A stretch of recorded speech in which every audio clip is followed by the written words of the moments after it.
Hello everyone, welcome back to our channel. మనం ఈరోజు mushroom pakoda చేసుకుందామండి. ముందుగా ఒక గిన్నెలోకి కొంచెం అల్లం పేస్ట్, అలాగే కొంచెం గరం మసాలా, కొంచెం కారం, కొంచెం ఉప్పు వేసుకొని, కొంచెం పసుపు వేసుకొని అది బాగా మిక్స్ చేసుకోవాలి.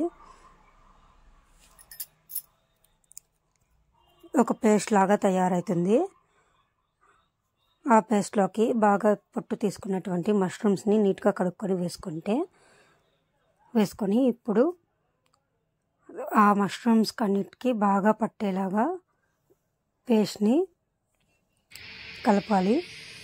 ఇప్పుడు మనం హాఫ్ కప్ మైదా కానీ కార్న్ఫ్లోర్ కానీ, నేను కార్న్ఫ్లోర్ యూస్ చేశాను ఇక్కడ. ఈ హాఫ్ కప్ శనగపిండి,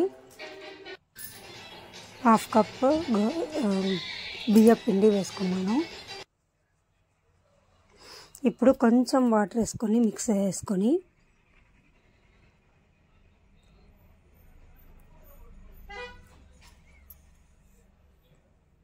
పకోడా లాగా వేసుకోవడమే. నేను ఆల్రెడీ బాయిల్ చేసుకున్నాను ఆయిల్ అనేది.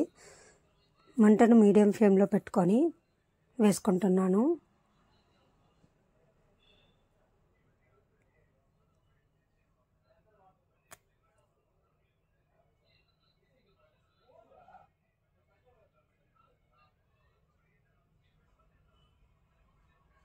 అస్సలు చాలా బాగుంటాయండి, మీరు కూడా ట్రై చేయండి.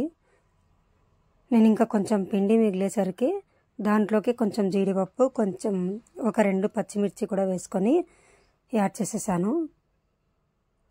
చూడండి, కలర్ చేంజ్ అయ్యింది, చాలా బాగున్నాయి కదా. అసలు చూస్తుంటేనే తినాలనిపిస్తుంది, అంత బాగుంది. రెడీ అయిపోయిందండి మన